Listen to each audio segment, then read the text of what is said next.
What's up, motivators? It's Demetrice, the founder of Clair Em Motivators, a group of life coaches, motivational speakers, health coaches, career coaches, financial coaches, a group of people that came together to offer our services to help people navigate life and to give you the tools that you need to live your best life. So, a hot topic for us right now and the people that we coach and people who reach out to us is what are ways that you can manage stress and you can find a way to stay sane in the middle of the current climate. That current climate, you already know what it is because you're living it, is a pandemic. We are living through a global pandemic. We are all having to deal with things that we have never dealt with before.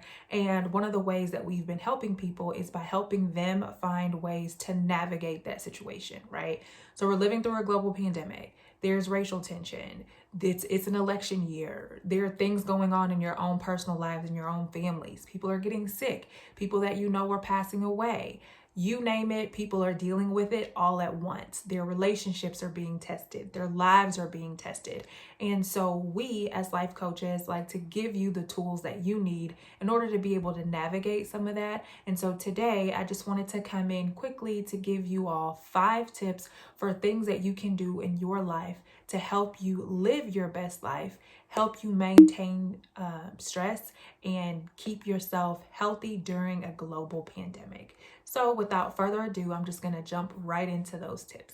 The first tip is intuition and self-awareness. Have intuition, have self-awareness, and pay attention to yourself and how you're feeling so that you recognize when it's time for you to shift focus. One thing that a lot of people don't recognize is stress. And that sounds kind of silly, but a lot of people who are stressed out, a lot of people who are dealing with anxiety, and a lot of people who are dealing with depression don't recognize that they're dealing with those things because it's easy to get caught up in the day-to-day hustle and bustle of life, right? You have to go to work, you have to get your kids to school, you have responsibilities. You don't have time to be worried about what you're dealing with. But the first tip that I have for you is make time to pay attention to yourself to figure out what you are dealing with. One of the ways that you can do that is by knowing yourself and by recognizing the signs of burnout for you. So some of the things that you can look for to see if there may be something that you need to pay attention to is change in eating and sleeping patterns. If you are eating more or eating less than normal, that's a sign that there is something going on that you need to pay attention to. If you are sleeping less or sleeping more than normal, that is also a sign that there is something going on with you that you need to pay attention to. So if you come home and you normally don't go to bed until 10, but you knock out at 6 and you don't wake up until the next day, and you're doing that consistently to the point where it's disrupting your life, then that is definitely something that you need to pay attention to. But definitely have the self-awareness and have the intuition to say, hey, I'm noticing some things about the way I'm sleeping, the way I'm eating. Maybe you're irritable and you weren't necessarily as irritable before. If you're dealing with things like that, those are signs that there is something going on that you need to pay attention to. So the first tip that I can give you is be introspective. Pay attention to what's going on with you. Recognize the sign of burnout. Recognize your signs of stress. And when you notice those signs, number 2 is be honest with yourself. Be honest with yourself and don't talk yourself out of those things that you're feeling, right?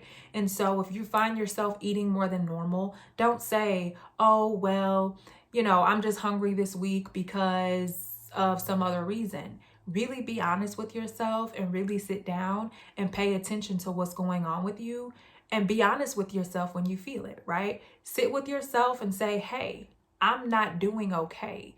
I'm eating more than normal. I'm sleeping more than normal or less than normal. Or I just don't quite feel like myself. I'm unable to concentrate. I'm irritable. I feel sad. I feel angry.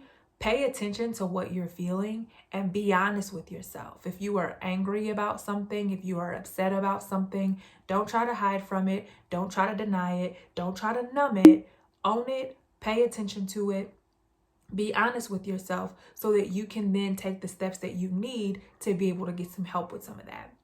The next thing is to rest, to give yourself rest and to be cognizant of the fact that there's more than one type of rest. So a lot of times when you tell people they need to rest, they think that means I need to go take a nap, or I need to go to bed earlier. And there are more than one types of rest. And the type of rest that I'm referring to, for some people, it may be, hey, you need to sleep more. You need to do something before bed that makes you tired. Maybe read a book, maybe do some exercise, do something before bed that makes you tired. But rest can also mean just sitting there, right? Rest may mean using your PTO, taking that day off, and sitting at home and not doing anything, not folding clothes, not washing dishes, not mopping the floor, not being responsible for getting whoever from A to B. It is literally taking a break from your life, giving yourself a day or two, or however many days of PTO you can use to really just reset. It's those moments that you're able to say, you know what? I don't feel like being responsible today. I don't feel like thinking today. I want to do something mindless. So create some space in your life to be able to do that. And I know that's easier said than done. I'm a mom, I'm a wife, I have a full-time job, and I own my own business. It is not easy to find moments to rest, but I will create them. And the way that I do that for me personally is my drive to work and my drive home. I take that time for that to be my rest. I don't want to talk to anybody. I don't want to think about anything. I'll do something that I like. Typically, it's listen to a podcast about a subject that I'm interested in, or listen to an audiobook. Find a way in your day to create time for you to rest. If that rest means that you create time for you to get some sleep, then great.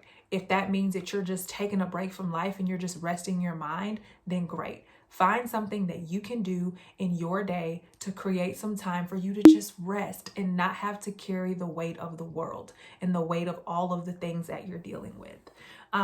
The other tip that I have, number 4, would be to connect. And what I mean by connect is this. One of the hardest parts about this pandemic is being unable to connect with other people physically, right? Like, we're told to stay 6 feet apart. You have to socially distance. You're not seeing your family as much as you used to. Find ways to connect with people.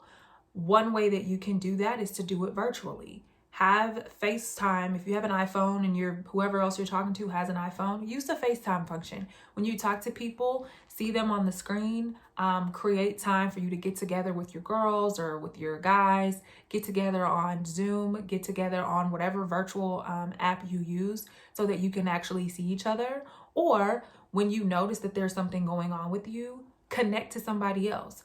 Everybody should have at least one safe person, right? And we've talked on our page before about what a safe person is, but a safe person is that one person or more, but at least one person that you have in your life that you can lay it all down with. That person you can fall apart with, that person that you can be vulnerable with, that person that you know that's not going to judge you, that person that you know is going to listen and be there for you as a source of support, and that you do the same for them, right? It's not just calling and dumping all your problems on someone else and hanging up the phone, but it's somebody that you can connect with that at the end of it, you feel better. You've been able to be honest with yourself.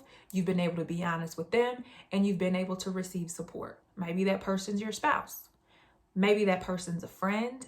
Maybe that person's a life coach. Maybe that person's a therapist. Whoever it is, maybe you have a combination of all of those things.